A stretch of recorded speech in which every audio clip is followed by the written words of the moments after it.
My name is Michael Pundo, Chief Executive Officer of the Kenya Cultural Center incorporating the Kenya National Theatre.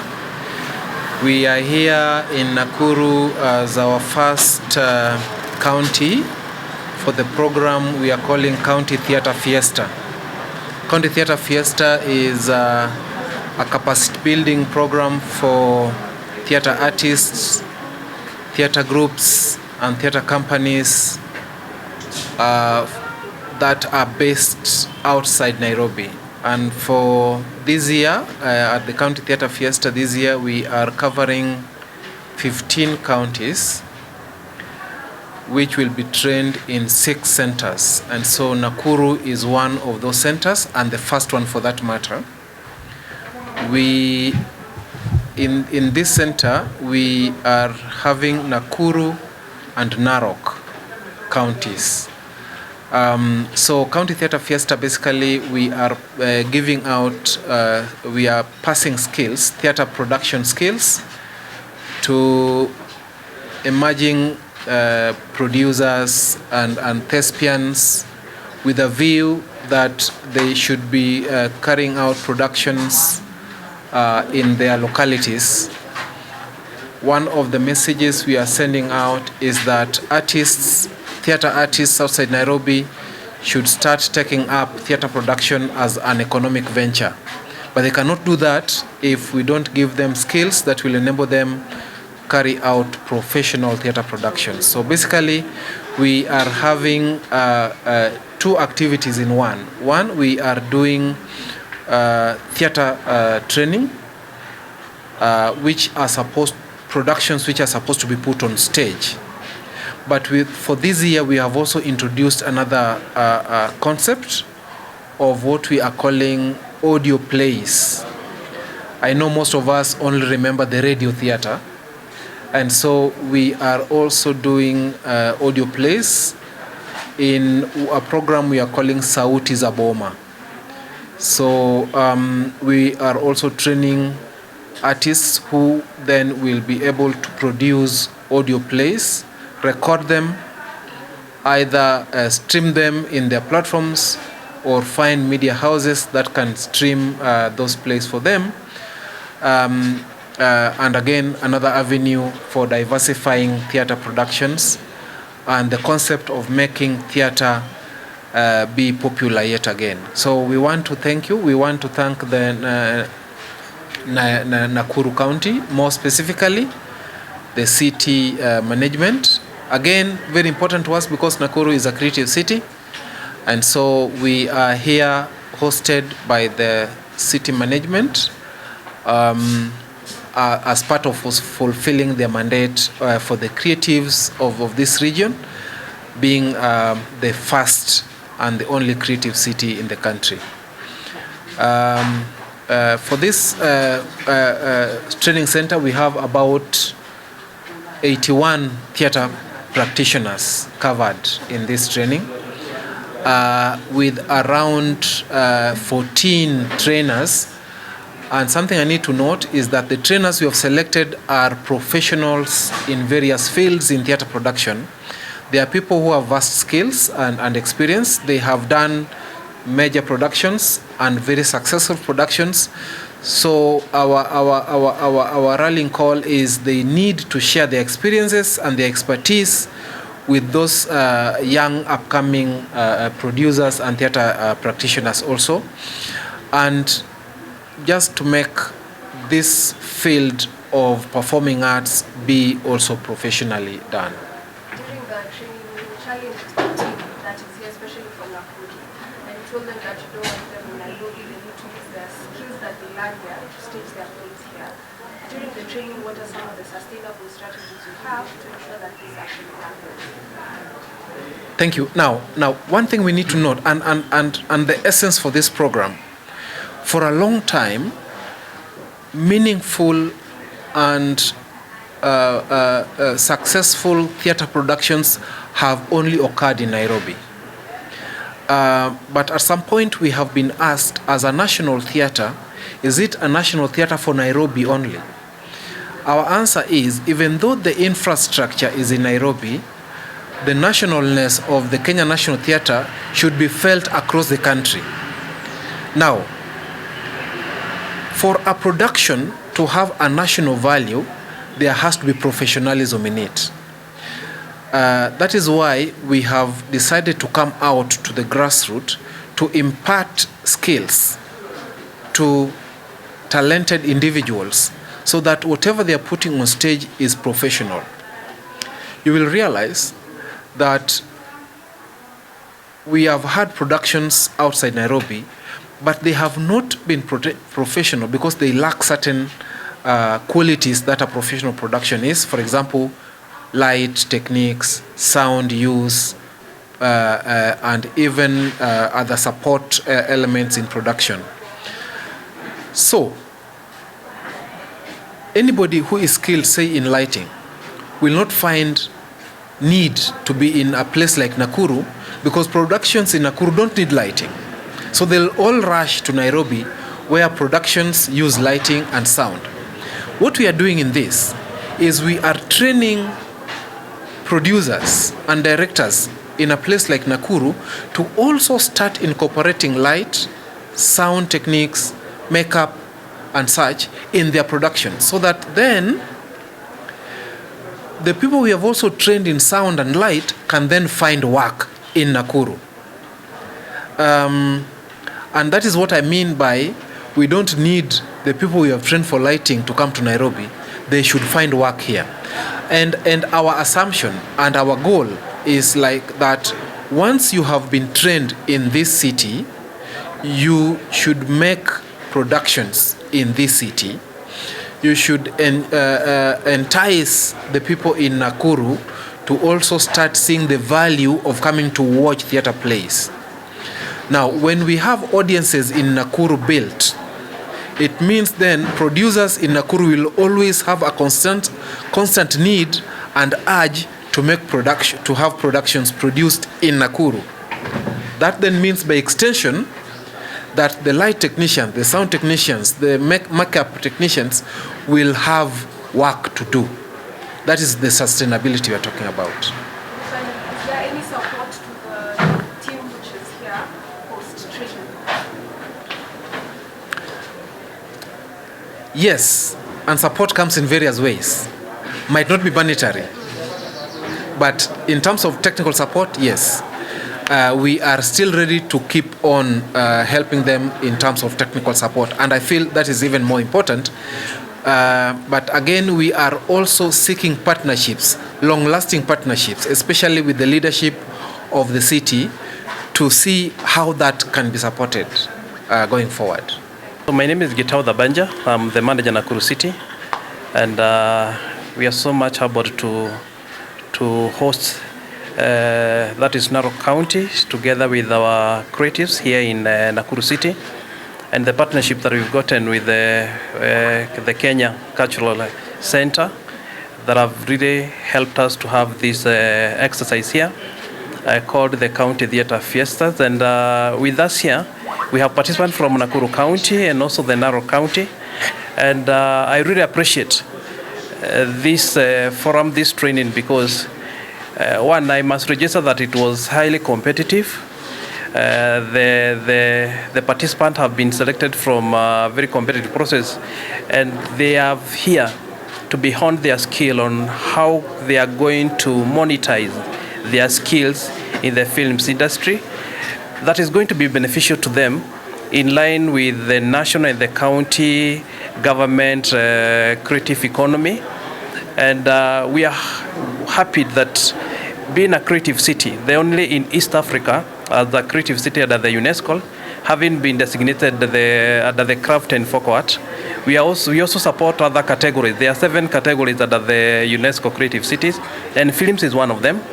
And going forward, we are going to have the inaugural team capacity build, and as a city, through the support of the county government, we commit the sustainability of their skill by providing platforms, by providing some infrastructure that are needed to enable them to continue creating more films for the city, and also benefiting the residents of Nakuru who have always missed out on this, given that most of these films are shown in Nairobi. But we thank the Kenya Cultural Center that now they are now devolving the filming from Nairobi to the counties, and the 50, I think there are around 50 of them, or maybe around half of them, that are going to remain here in Nakuru. We are going to encourage them to continue with this exercise. They are going to be filming within the county, and I believe that with the support that they are going to get from the county, they will be big. They'll be performing, they'll be having big performances, and we also call upon the residents of Nakuru also to be consumers of the film that are going to be done here. And also the beauty of it is that they can be able to tap into the local themes in their filming that is going to be addressing local challenges and also local issues that we are facing as a county, which attribute to, or maybe consequently brought to the leadership, they can be addressed. And I believe that through filming is the voice of the people that we're also going to adhere as leaders to ensure that those issues are handled. And also for the young generations, the employment happens to be a bit tricky nowadays. But with this training, the capacity building that we've been done is enough to ensure that they also have the employment, that they can do it within their localities using the local materials and also facilities. And I believe that's also going to offload the rate of unemployment that we have as a county. Thank you very much. One of the challenges in Nakuru for a long time has been availability of space. Yeah. In instances where we've had production from outside the county. Yeah. It's been quite challenging to find a suitable space in Nakuru. So even from the counties, So one of the challenges that we are trying to address through this is, one, we have the capacity, because most of the time we find you might have the space but you don't have the technical skills.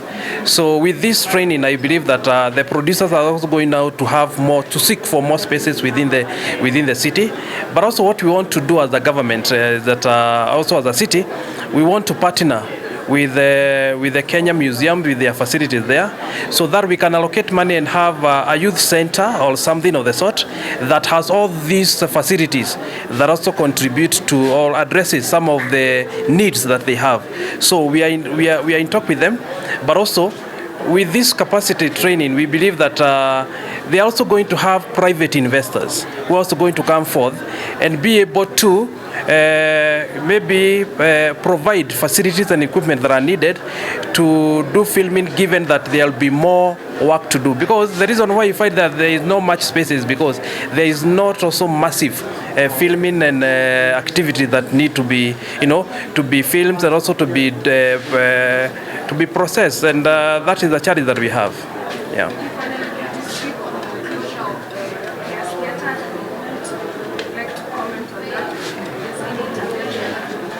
Unfortunately, the Place Theatre is, how do I call it?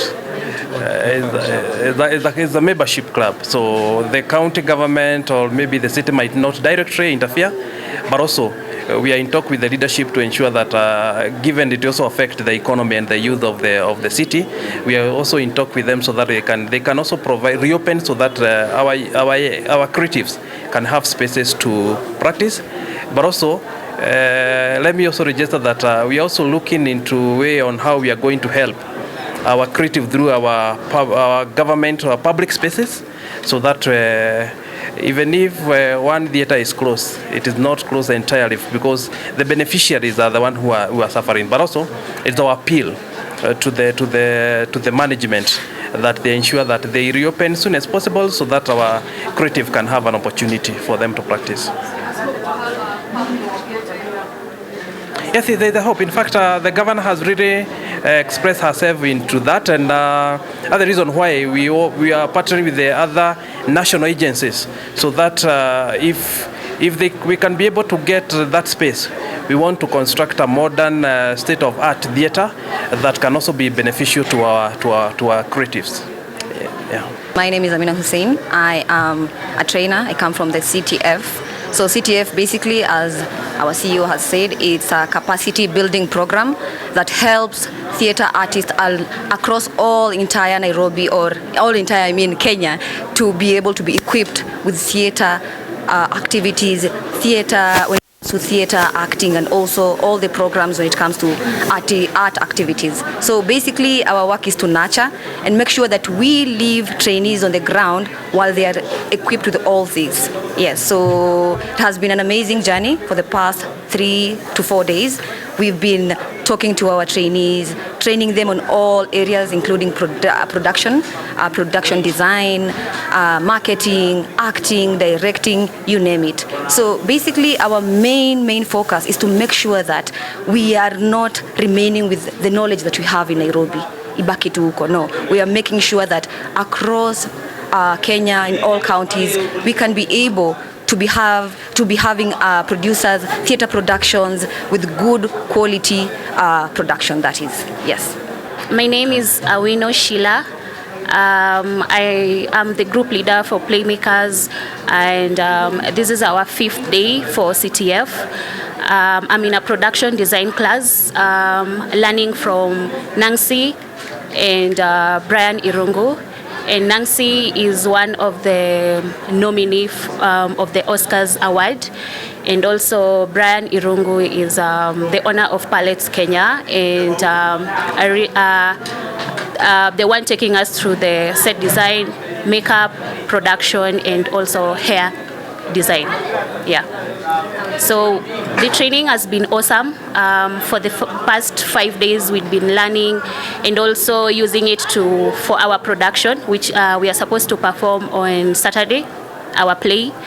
And yeah, we are using whatever we've been learned just to add on to our production to showcase on Saturday. And welcome to our play, which will be on Saturday, starting on 4 p.m. to 6 p.m. in the evening. And the theme is a decade of connecting cultures. So we are doing the tales. A play about different communities in Kenya. And all of you are so welcome to come and watch the play. Yeah. And then we're going to have performances for 3 days, which is starting on Friday, Saturday, and Sunday. So this is our 5th day for CTF. The venue of the play? Sorry? The venue? The venue of the play is here at Nakuru Old Town Hall. Yeah. Yes.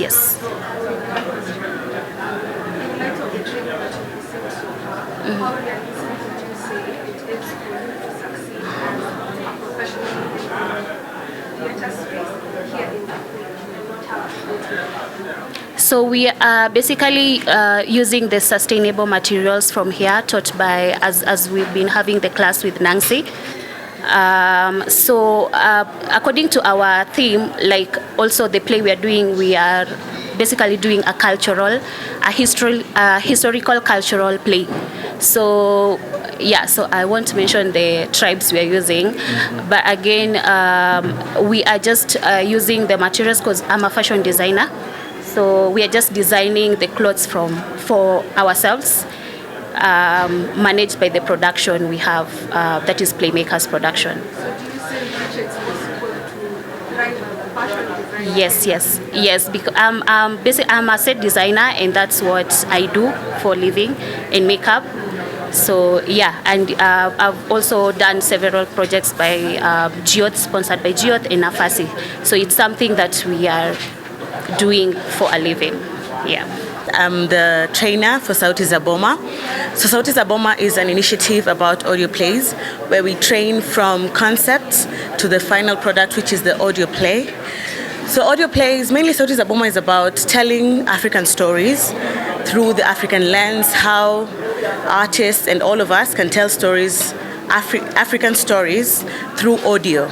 Okay, so a lot of us are very familiar with radio dramas and mainly radio dramas. But now audio plays is just a play in audio format using different sounds, different music, and voice acting to bring out the story to life through audio. And I can say the experience in Nakuru has been really great. I'm very elated by the participants. They've been so accommodative, so supportive, expressive, and that's the main reason that I'm feeling so happy actually, because the productions that we are coming up with are really nice stories about our culture, depending with the theme that is happening this year for the Kid Fest. And the stories that we're coming up with are cultural and they're so personal, which is such an amazing thing for the participants and for all of us, because we get to express our culture through our stories. Yes.